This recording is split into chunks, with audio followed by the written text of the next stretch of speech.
Adelina sat on the wooden bench outside the small inn, her hands folded tightly in her lap, her heart a mix of anticipation and dread.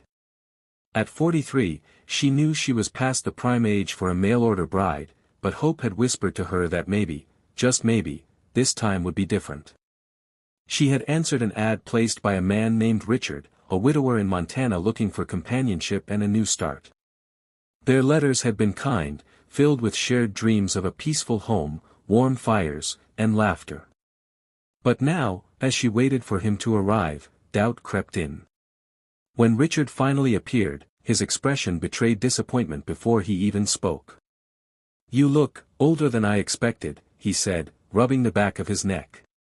"I'm sorry, but this won't work." Adelina felt her stomach drop. She had prepared herself for rejection, but hearing it aloud stung in ways she hadn't imagined. She swallowed hard, nodded, and whispered, "I understand." She had no choice but to gather her belongings and leave, feeling humiliated as she dragged her suitcase down the dirt road. The ticket she had bought to this new life now felt like a cruel joke.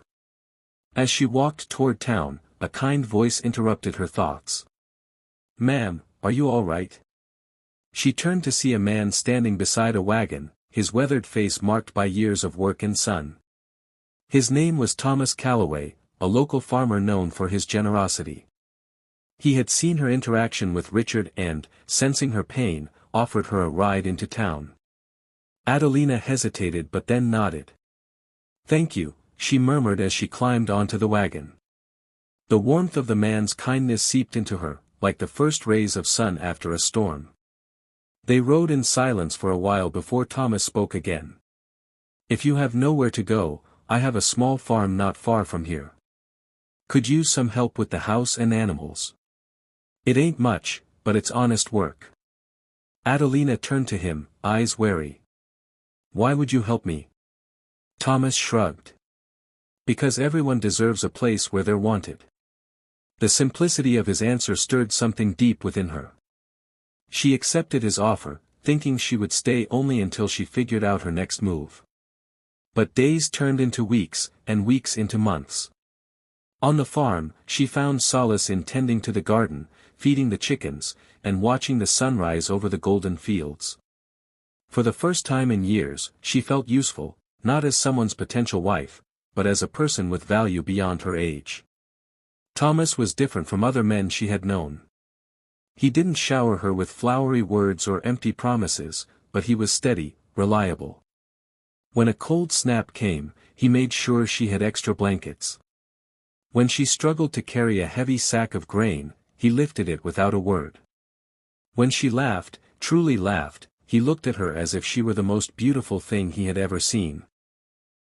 One evening, as they sat on the porch watching fireflies dance in the dark, Thomas finally spoke the words that had been sitting on his heart. "Adelina, I don't have much, but what I do have, I'd like to share with you. Not because I need someone to cook or clean, but because you make my days brighter. Because you make this place feel like home." Tears welled in Adelina's eyes, not from sadness, but from the overwhelming realization that she was finally seen, not as too old, not as a burden, but as a woman worthy of love. She reached for his hand, her fingers intertwining with his. "I'd like that too." And in that moment, she understood what true love was. It wasn't about youthful beauty or fitting into someone else's expectations. It was about kindness, companionship, and finding someone who cherished her for who she was, not in spite of her years, but because of them. Adelina had come looking for a new life, and she had found it, not in the way she had expected, but in the way that truly mattered.